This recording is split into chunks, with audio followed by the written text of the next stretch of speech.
Dear students, आज हम आपके समक्ष 57 के विद्रोह के तत्कालिक कारण means what was the immediate cause, तत्कालिक कारण के बारे में चर्चा करेंगे। 1856 ईस्वी में ब्रिटिश ईस्ट इंडिया कंपनी में न्यू इनफील्ड राइफल्स को लॉन्च किया गया, को इंट्रोड्यूस किया गया। इसके पूर्व में एक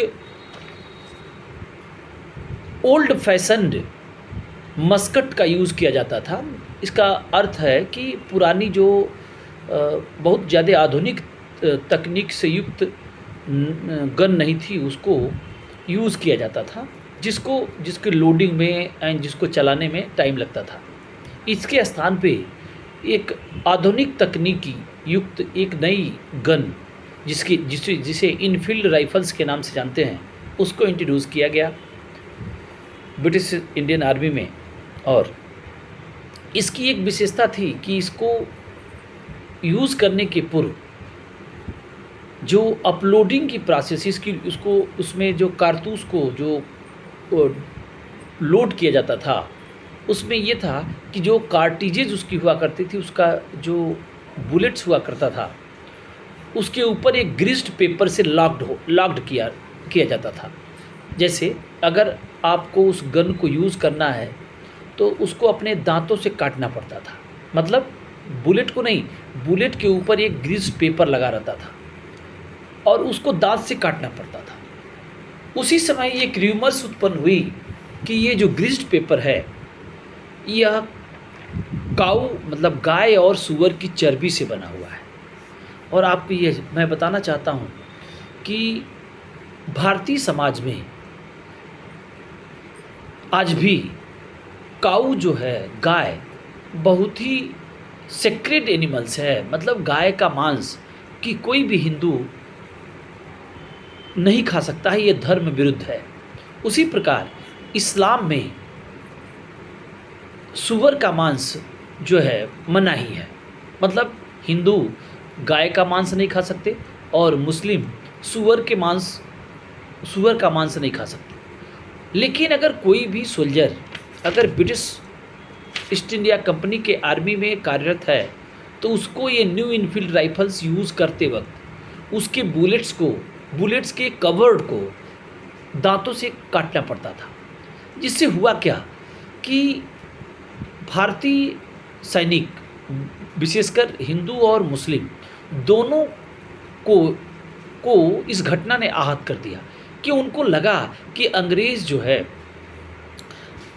हमारे धर्म को नष्ट करने के लिए यह एक नई प्रकार की युक्ति डेवलप कर रहे हैं। और एक और बात र्यूमर्स थी जिसको ईस्ट इंडिया कंपनी के अधिकारियों ने खंडन तो किया, लेकिन बहुत ही व्यापक तरीके से इस पे प्रकाश नहीं डाला गया, जिससे यह सैनिकों में यह भावना व्यक्त हो गई कि अंग्रेज़ भारतीयों के धर्म को नष्ट करना चाहते हैं।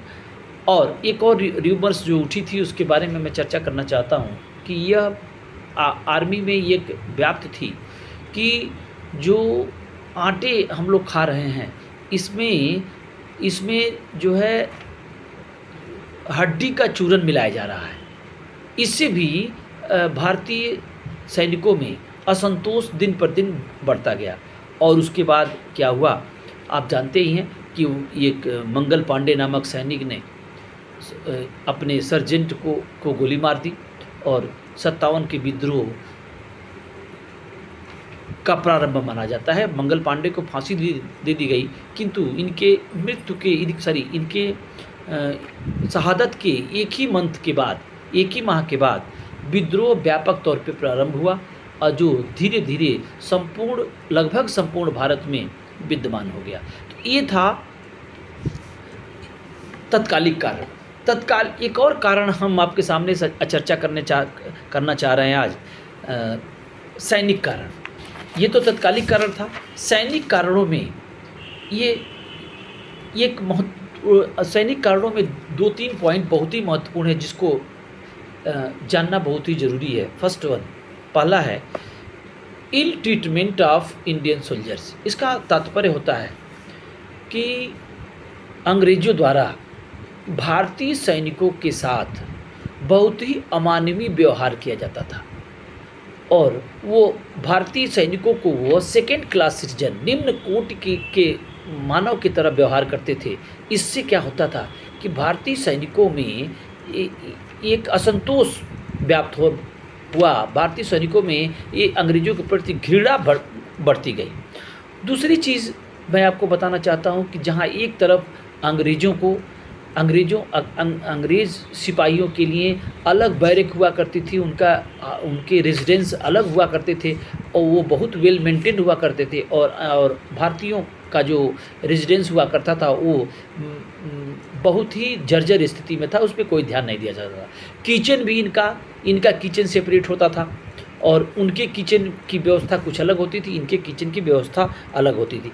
और जहाँ तक सैलरी का बात है, सैलरी कितनी मिलती थी, एक उदाहरण आपको मैं देना चाहता हूँ। यदि एक ब्रिटिश सोल्जर 8 रुपये वेतन पाता था, सैलरी पाता था, तो उसी पोस्ट पे एक इंडियन सोल्जर जो है 1 रुपीज़ पाता था, मतलब 8 गुने का अंतर था। तो निश्चित तौर पे अगर इस तरह सेना में डिस्क्रिमिनेशन होगा, पक्षपात होगा, तो निश्चित तौर पे सेना में असंतोष की भावना बढ़ेगी। दूसरी बात, एक और महत्वपूर्ण चीज़ है, मैं आपको बताना चाहता हूँ, ब्लैक प्रॉस्पेक्ट्स ऑफ प्रमोशन। इसका मतलब होता है कि जो प्रमोशन का आधार तैयार किया गया था वह योग्यता नहीं थी।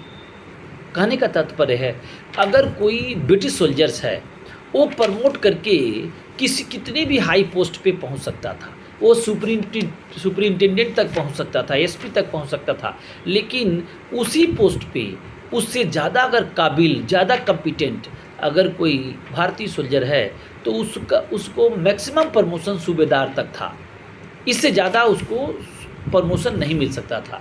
इससे भी भारतीय सैनिकों में असंतोष की भावना व्याप्त हुई।